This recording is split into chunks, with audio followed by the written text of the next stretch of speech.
What is going on, guys? Welcome to Boss Nation. I'm the boss, your guys are the nation, and today we're going to be doing some Sports Nation April 6th.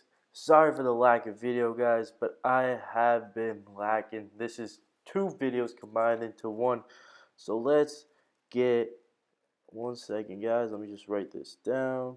2-5. Alright, let's get right into this video. We're going to be starting off with some Boston Celtics game updates.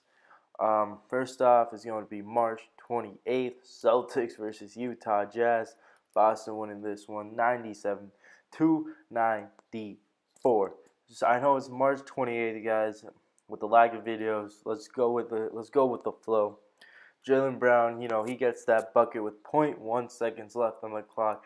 He drains one beyond the arc, which was a great shot for him, for the Celtics, as Boston finishes a 4-game sweep, away sweep. So without Kyrie, without these injured players, so that was a great one. Brown did state after the game that he had nothing left in the tank, said that the game could not go to OT. He could not just play. He was tired. He was gassed. He was exhausted. Did not have that energy. The game did end with a 9-0 run, with Jason Tatum adding 16 points and Rozier with 13. Celtics, they said they were playing more zone, and I did see that they were playing more zone defense. And with Utah's uses of screens, led them as well as fighting back, led that to them fighting back from a double-digit deficit in the second half. So another double-digit deficit, but coming out with the dub at the end of it. With injuries, with all around the team, like I said before, Kyrie, Morris, and Smart, this would have been Gordon Hayward's return to Utah, which before the season this was a big thing, but now with Hayward out, this was not, something big, I guess. It was just a normal game for the Celtics as they were playing Utah. So this was an impressive win without major stars, like I said before, with these injuries. It's a good win for us, and we get the 4-game sweep with these injuries too. So that was a good game. Next up is going to be March 31st. Boston Celtics versus Toronto. 110-99. Boston wins this one. With the race for the number 1 seed in the Eastern Conference, the C's beat the Raptors, which was a statement game with 25 points, 9 rebounds from Morris, 24 points, 6 rebounds, 4 assists from the rookie, 21.7 assists from my boy Terry Rozier, as this was his 25th straight game with 10 or more points. He is a 7th player for the Celtics to do that since 2010. So my man T. Rose, he's doing this, he's doing that thing, great role player, great bench point guard. I mean, I could say that he could be a starter on any other given team as a point guard position. I always have faith in Rozier this season. Great player. Impressed with his stuff this season. The Celtics did give up 24 points, though, in the first half. The Celtics tried out some zone defense in the second half to try to, eliminate their scoring in the paint, which did help them, as Raptors point guard Kyle Lowry said that they played excellent zone and gave them some trouble with that. So great coaching decision with playing zone and stopping those points in the paint. Things got heated, though, in the last few minutes as the Celtics went on a 10-0 run, and refs handed out 4 technical fouls between both the teams, and Morris got ejected with 10.4 seconds. Morris did give the ref a little pat on the ass, and that was pretty funny, I guess. I watched that happen, and I just started dying laughing. I was like, that's basketball right there. But this game was a statement game with injuries. I think the Celtics are based around injuries right now. I don't think this season will be it for us to make it to the finals, but that's a different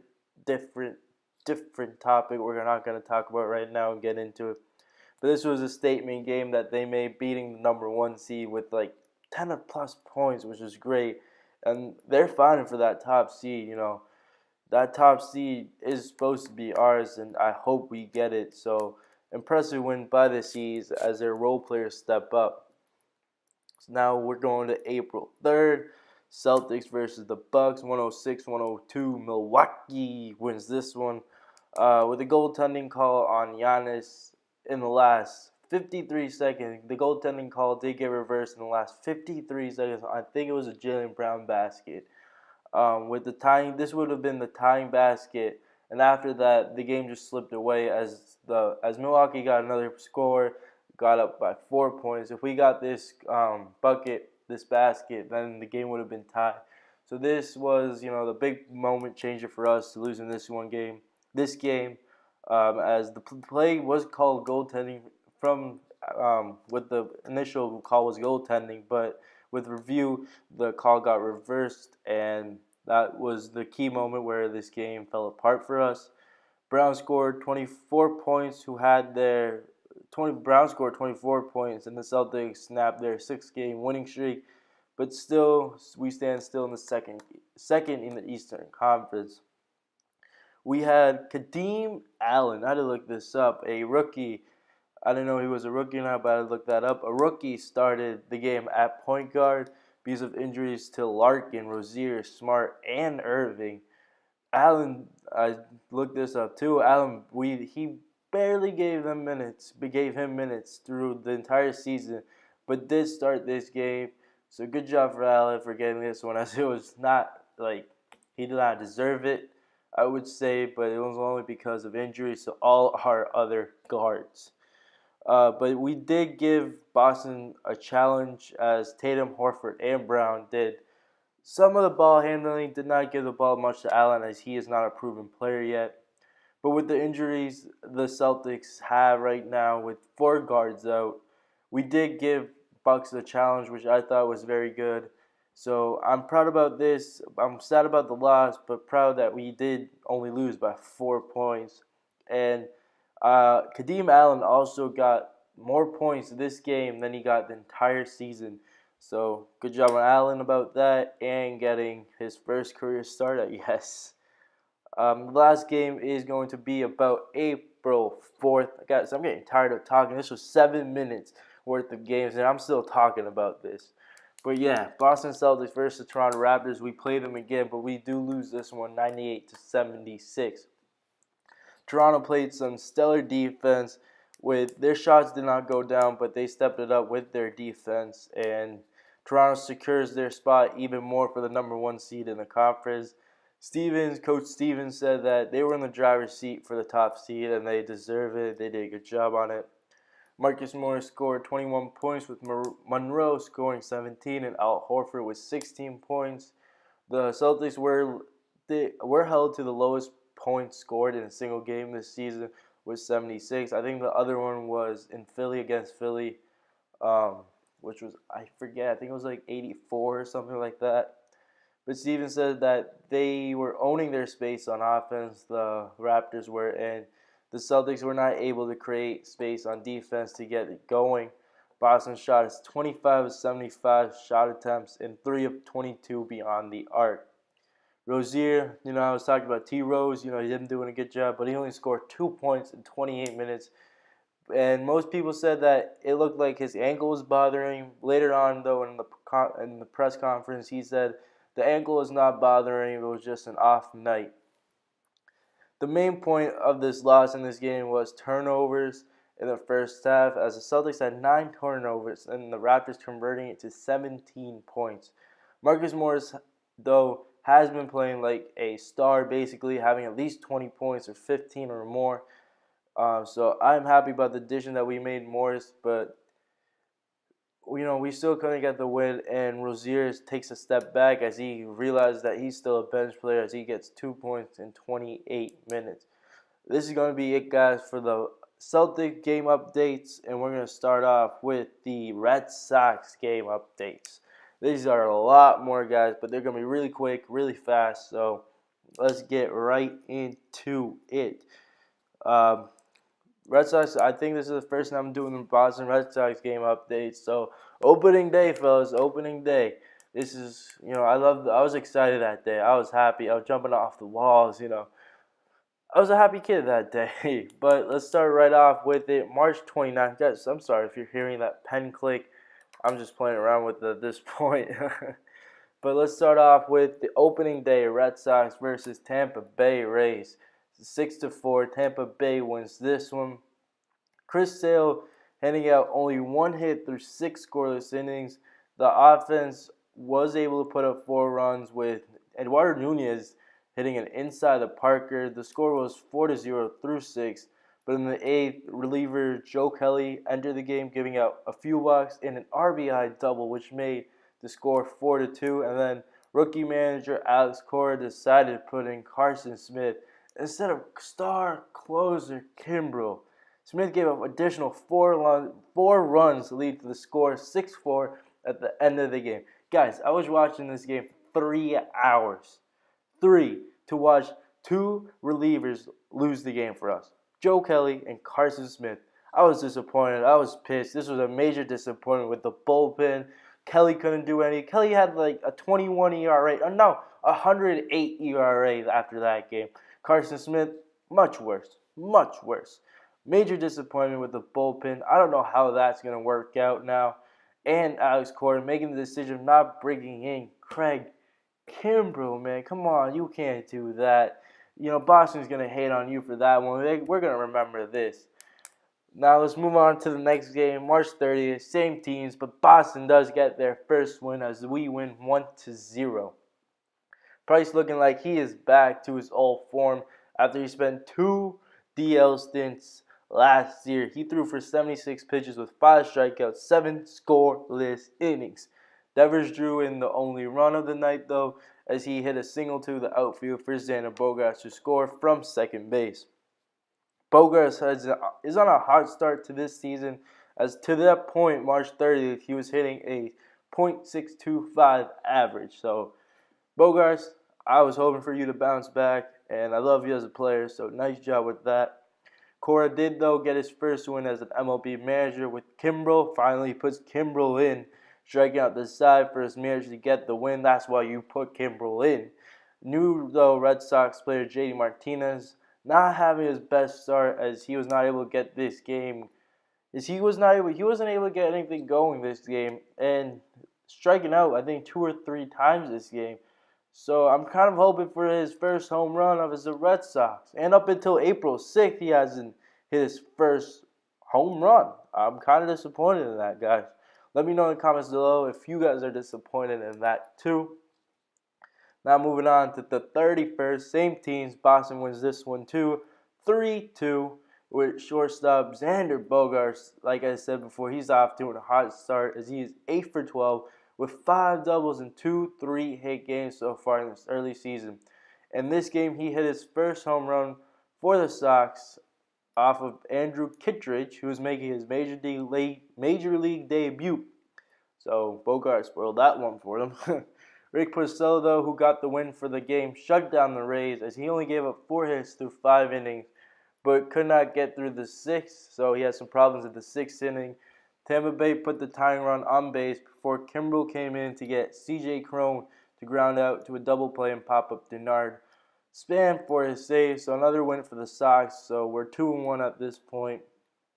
Moving on to April 1st. Red Sox versus Tampa.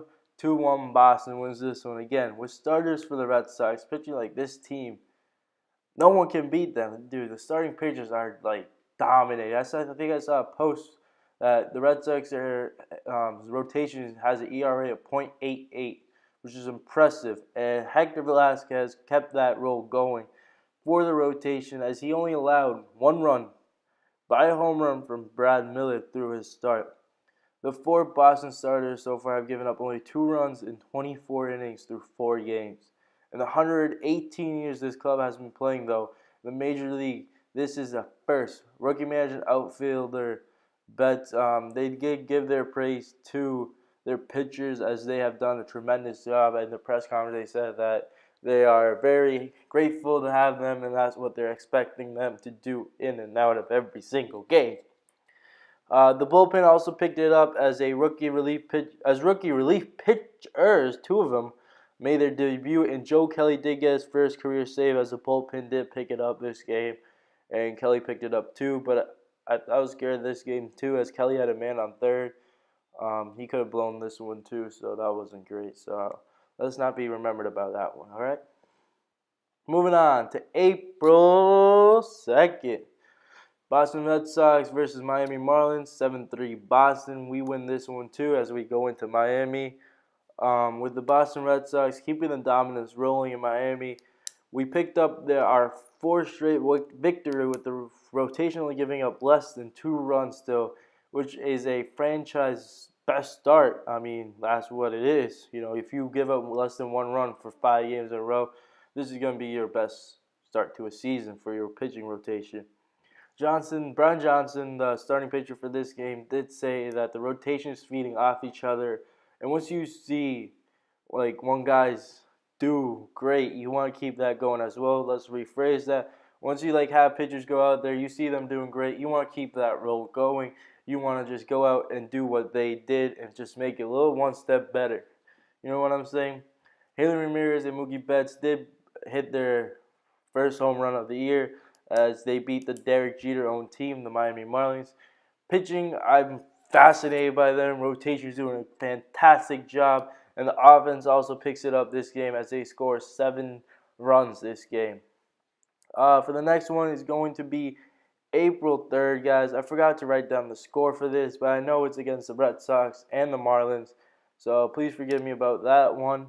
But after hitting a 2-run double in the 13th inning to end the game, Hanley received some extra attention, as you can imagine, after hitting a walk-off, with another night of great pitching and the Red Sox extending their win streak. Bogaerts, he did make a great defensive play, getting Miami's catcher out in extras that would have ended the game, but that kept extras going as Bogaerts made that great defensive play. Heath Hembree helps the Sox ERA go down as he went 2 scoreless innings, so bullpen stepping it up now after that first game. Matt Barnes, though, did blow a save in the 11th that could have ended that game, and gave up an RBI double, so we could have ended this game on the 11th, but Barnes' bullpen, as I praise the bullpen does something stupid again. Betts singled in the 13th, and pitcher Guerrero intentionally walked Benintendi, and then Ramirez hit a hanging slider into the outfield, letting Betts score, ending the game basically. So Hanley getting that walk-off. Bad mistake by Guerrero, as Benintendi is on a cold streak, so he probably could have got him out. Sale, though, had another great start as he only gave up 1 run through 5 innings, but the pitch count was high, leading to Cora making the decision of getting him out in the 5th and handing over the ball to the bullpen. Sale is still the only starting pitcher in our rotation without a win, which is fascinating to me because he is probably our best pitcher in our rotation. We could have ended this game though a lot before it ended, like the 11th inning, but the offense could not get going and bullpen blew a save. But and all in all, we did get the win, so happy about that one. But we shouldn't have to go to extras like a team Miami, not to be disrespectful of teams in Miami, but we shouldn't be going to extras with them. Talking about an extra inning game, we go to extras, another game, but this time with the Tampa Bay Rays.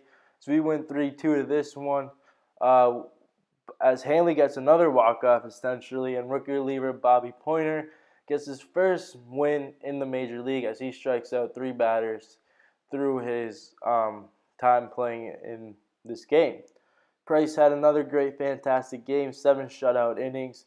But reliever Carson Smith gave up 2 runs, which I think it was a 2-run shot. Which brings the Red Sox to the bottom of the 9th when Ramirez singled in 1 run, making it 2-1. Next, Martinez grounded into a double play, and Bogaerts doubled to bring in Benintendi, leading this game to extras. So that tied it up 2-2. Betts saying that an extra inning Sox game is a good game as the Red Sox are known for going to extras and winning in extras. Price not allowing a single run this season is kind of amazing to me as he has not given up 1 run. So, Cy Young award, maybe, guys. You never know, Price. If he stays injured free, we could get this going, and Hanley gets another walk-off hit or walk-off something. So impressed with that one. And that is going to be it, guys, about the Red Sox game updates. So let's talk about the Boston Red Sox articles now at this point. As the first thing we're going to talk about is Alex Cora already on the hot seat in Boston. Playing in Boston is definitely different though, as we are like fans have high expectations for their teams every single year. With opening day loss, most fans pointed at the new manager Alex Cora because with 6 outs away from his first win as a manager, Cora called in reliever Joe Kelly. The reliever walked the first batter and then gave up an RBI double.